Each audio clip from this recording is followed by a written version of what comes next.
Hi there. My name is Stephen Marche. I'm a writer about AI. I've written about AI for The Atlantic and for Wired and The New Yorker and others. And I've been doing that since 2017. And during that time, I think one of the most fascinating people that I've had the good fortune to meet is Aidan Gomez, who's CEO of Cohere, founder of Cohere, advisor to prime ministers and others on AI. But it's funny, I still think of you as the kid who was the youngest co-author on the Attention Is All You Need paper that gave us the Transformer.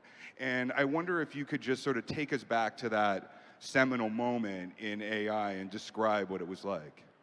Yeah, so I was at that time in, I believe, second year of university or third year, and it was down in the valley. I remember I went to school here at the University of Toronto, and I showed up in the valley, and it was my first time there. It was my first experience in the US in the tech scene. I walk into the Google campus. At that time, Brain was about 40 people. And the first thing I hear as I'm passing by a kitchen is Quebecois French. Right.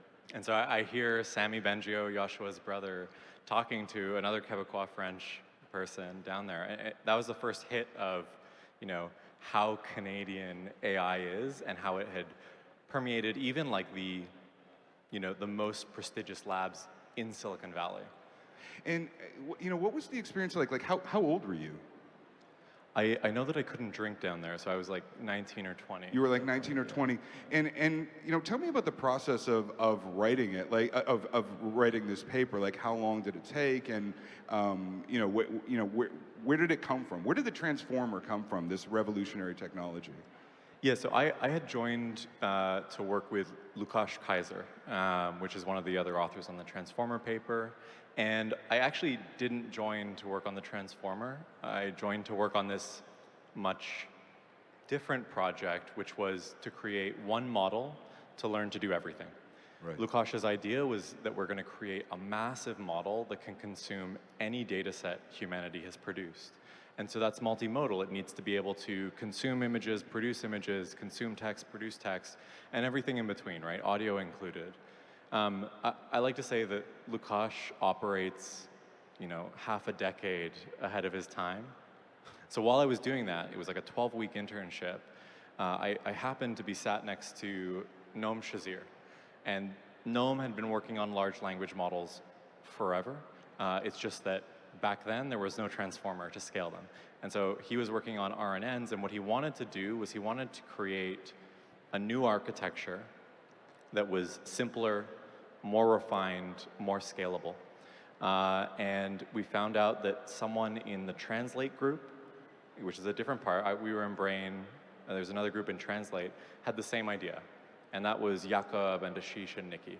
And so all of us, we came together and we collaborated on building what's now the Transformer. Back then it was just, an autoregressive model that happened to do really well at, English and German translation. And when you hit send on that paper, it was for the NeurIPS conference, right? Like, did you know what you were doing? Did you know this was going to be as big as it was? No, I don't think, one person had an idea. I remember we submitted the paper, it was like 2 a.m. or something. That was the conference deadline. And so we were still in the office. The only two people left were Ashish and me. I was laying on the couch and looking up at him. And he was like, Aidan, this is going to be a big deal. And I was like, why? Isn't all research like this? This was the first time I was doing. Right, you're 20. You think this is what research is I like. Thought this is just what research is. And so he saw it. I think if you ask him today, what he meant by that was, we're going to get a lot of citations. This is a good academic contribution. I don't think anyone saw what it would become. Right. I mean, I think one of the fascinating things about transformer-based AI is that it creates this shock in people, right? Like, it certainly did for me. Like, I remember for me, it was using some GPT-3 where I asked it to finish Coleridge's poem, Kubla Khan, and it did it in this incredibly effective way, and I was just like, what is going on? Did you have a moment like that, like a moment of shock, where you're like, wow, this is something that I didn't expect? Yeah, the first big shock came actually after my internship. I returned back here to Toronto. I was at U of T. I was doing research over the summer with the lab here, and I got an email from Lukash, and the subject line was something like, "Look at this," and then in the body it said the transformer, and then beneath it I kept reading, and it was this story about a Japanese punk rock band that had gotten together, broken up, put out these albums. And I got to the end of this article, and then Lukash wrote, the only words I wrote were the transformer. And so Right. that was the first time I was sat in front of machine-generated text. Now that's like quaint, right? Right, Like now sure. everyone's so used to it, but back then it was like computers just acquired the ability to use language. I thought everything was going to change. I thought there was going to be a product revolution. Like we just, for the first time, a non-human system was wielding language in a way as compelling as us. And so I thought everything was going to change then. Can I just ask you, like, was your first reaction like joy? And then when did sort of fear kick in? Like when we, like, because I sort of have this reaction too when I use it. Like the first reaction is like, oh my God, how incredibly wonderful is this? And then the sort of deeper questions sort of like slowly set in. Like, I guess you were only 20. So like, what was your, I mean, just tell me about the emotional reaction to it even.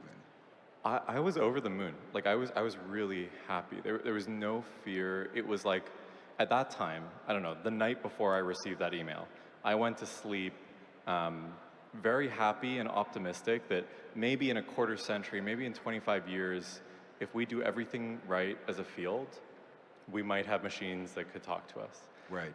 And then obviously I woke up the next morning and it was at our feet. And so it was a shock, but it was just so exciting to see progress, to see us pushing forward. For me, there wasn't a lot of fear in that moment. So, obviously that was 2017. So in this field, that's like prehistory. That's like agricultural revolution time. What has, over the past 6 years, like what has surprised you most? Like what did you, like you had that moment, obviously it's elation, it's surprise, but what did you not see coming that came out of that? Like it's been surprise after surprise. I think first I was surprised with the fact that we got there so soon, the fact that we got to computers that can speak to us so soon. Then I was surprised that the world took notice, that people latched onto the transformer, that it was adopted by the community and it became ostensibly the default. Then I was surprised that people, what really latched them on, what really brought them into seeing how powerful this technology was, it was dialogue. It was having a conversation with the model. In retrospect, that's obvious, right? Like it's what you and I are doing right now. It's the way that we all share our information and intellectual thoughts and ideas, and it's the way that we reason. And so it makes a lot of sense that conversation would be it, but it took me by surprise, and pleasant surprise. Like I think at Cohere, we've been working on this for 3.5 years, nearly 4 now. And finally, it feels like people have woken up. They see it, and they're getting to use it for, the first time one-on-one. Because I think this technology has been in research labs and, kind of a niche knowledge that exists. And for the first time, everyone and their mom, their sister, their brother, they can actually interact with it themselves. And they're loving it. Like the passion that we're seeing in the field is just so rewarding. Do you think, see, I sort of feel like this used to be my little thing. Like, it was hard to sell to editors. Like editors didn't want to hear about it. And it was like I knew about it and I thought it was very exciting. And then suddenly it became everywhere. And of course, that creates a lot of stupidity, like naturally, right? And I just wonder, like, when you hear the discourse around AI, what do you think, like, I wish that would go away? Like, I wish we would stop talking about that, or, that's I don't want to talk about that anymore. I think, well, yeah, I don't think it's stupid per se. I think it's definitely important, and I don't want the conversation to go away, but I do want balance in the discourse around AI. Obviously, since well before computers existed, like literally for the past 100 years, people have been thinking about what happens if an intelligence that's non-human emerges. And we like to catastrophize, and so it's like doomsday scenarios. And that's been going on for over 100 years. It's a very salient message that humanity has kind of latched onto.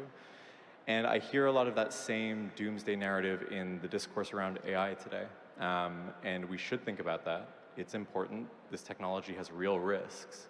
But I think we should also focus on the risks that are more present today. For instance, it just became very plausible that we can spin up millions of bots that can inject themselves seamlessly into social media, into our public conversations, to push some idea. That's something that is plausibly implementable today. And that's not really where the public has latched onto.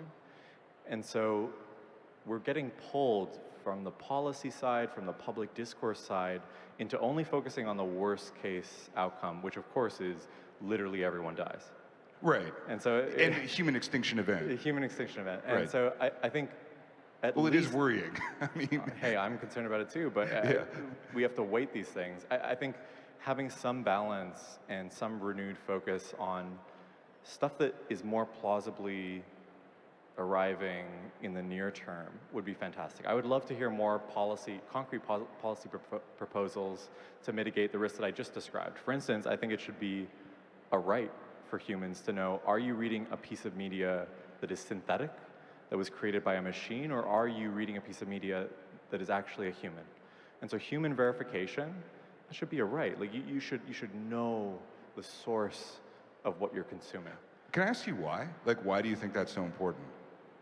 I think that... I mean, you know, you get a bank statement from someone that says, "Dear Mr. Marche, you're one of our most valued customers." Like, I get those today. They're obviously like, I mean, a human being may have been involved, but it's not. It's obviously not a human communication. Like, why is that? I mean, I guess the question is, why is that the thing that worries you? So I think even with that email, I think that you should know that that's a template that your name was plugged into, and you have a right to know that. You know that the CEO of your bank, RBC, didn't, you know, personally draft that email for you. And at the same time, I think for these models, they're now indistinguishable. Right. Truly indistinguishable. And they're so scalable that you can start to project messages. And I do believe that we as people, we're like the average of the ideas that we're exposed to. And so if you can compellingly shift that average towards something that, you know, is beneficial to you using these bots, that's a real risk to society. Yeah. Let me ask you a two-parter. So maybe we can get away from the doomerism. Like, what is the, you know, what keeps you up at night? Like, when you see this stuff, what is your primary anxiety? It doesn't even have to be rational. Like, it could be, I saw something that scared me, because I think we all have that with AI. And also, like, let's try out hope. Like, what do you think is, like, what's a utopian vision of AI applications for you? Like, society actually gets AI right the way it didn't get social media right. Like, what is the worst case scenario, and what's a really good case scenario? For me, one of the things that scares me the most is that the way that language models or this new generation of AI does harm is very subtle and slow. I think that was the risk from social media. We didn't feel it immediately. There was no big bang, there was no flash, there was no extinction event, right? Like, it was just a subtle shifting in our behavior and our psychology that hurt us, and it amplified some of the worst patterns in human psychology, right? It really stoked addiction, things were optimized for extremes, things that elicited emotional reactions from people. And so my fear is that AI contributes to that same sort of subtle amplification of some of the most harmful parts of humanity. On the optimism side, and just to be clear, I'm way more optimistic than I am pessimistic about this technology. I wouldn't be doing what I'm doing if it was any other way.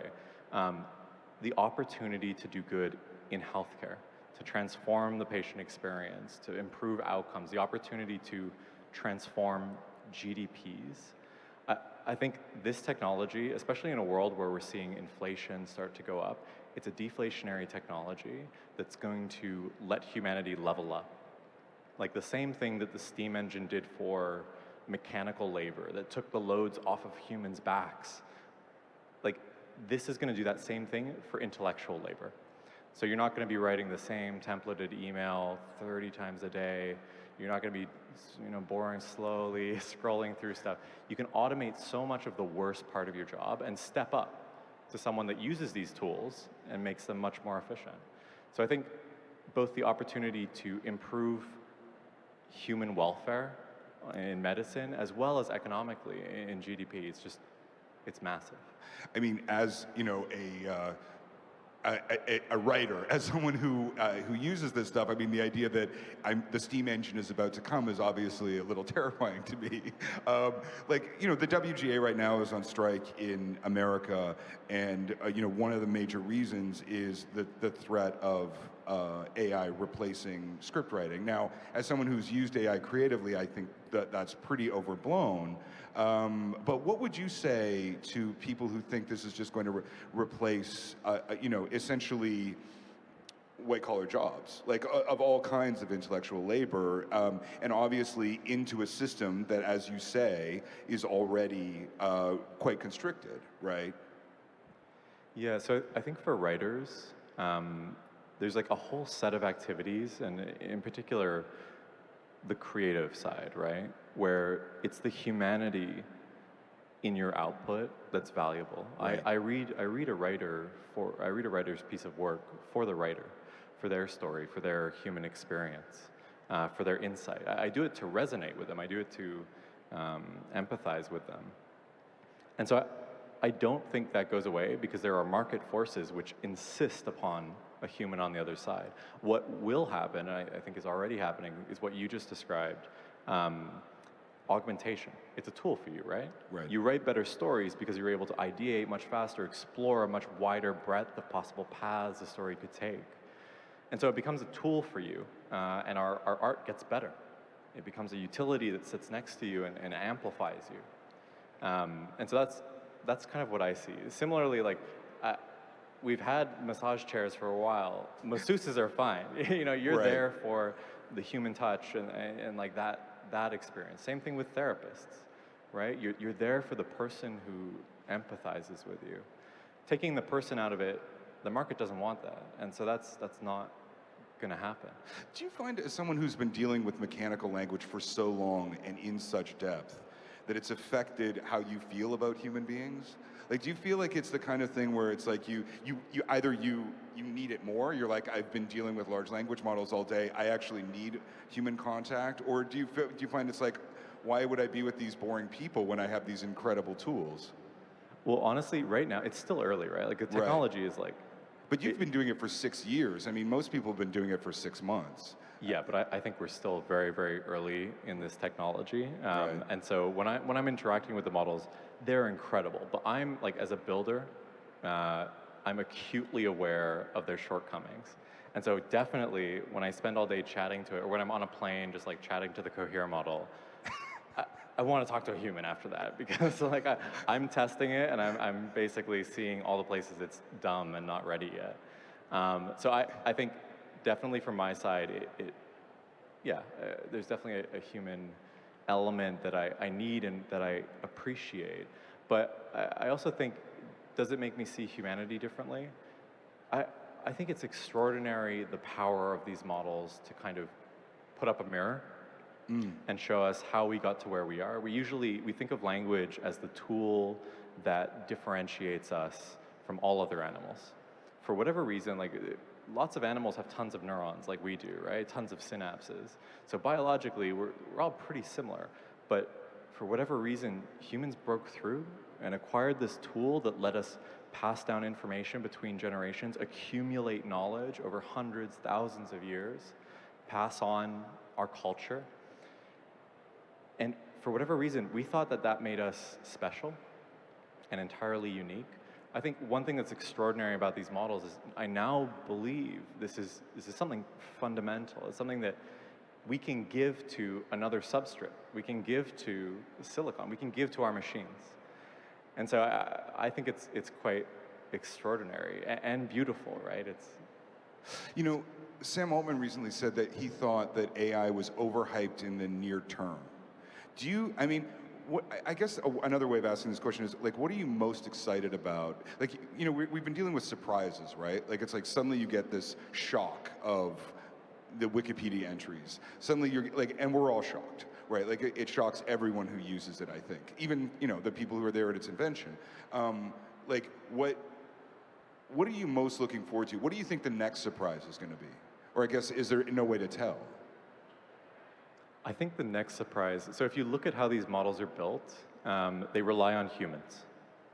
Like, to make the model smarter, what I do is I sit it down in front of a human who's smarter than the model, and they teach it stuff. And the model learns from that human, and the model gets smarter. Turns out, once the model starts getting pretty smart, and it passes the average human, you can no longer go to the average person to teach something to the model. You need to start going to experts. You need to start going to, you know, experts in mathematics, in biology, law, arts and culture. And it gets harder and harder to find people to teach the model something new, to give it new knowledge. So these models are kind of bottlenecked by the realm of human knowledge. And you can imagine, as they start to saturate, as they start to acquire all of what humanity knows so far, we reach this friction point where we have no one else to turn to teach it. And so what I'm most excited about, the next potential surprise, is what happens when we are able to break through that? What happens when we're able to give these models the ability to acquire new knowledge on their own? What if we just sit them, you know, sit a few copies of the model in some silicon for a year, leave them, let them be, let them explore the world, let them talk to each other, discover, learn, and we come back a year later and we see, you know, what they've discovered, what they've learned. I think. What on earth do you imagine that would look like? I don't know. We're not there yet. Like, it requires research breakthroughs. But I think the surprise that might be coming is that we have that moment. We have that breakthrough of these models learning by themselves. And then we're able to learn from them. They have new knowledge that we haven't acquired yet, and they can teach us, and they can bring us forward. So I think that might be the next major breakthrough. I love that optimism. It's so rare in this field. Aidan Gomez, thank you so much for being here. Thank you so much.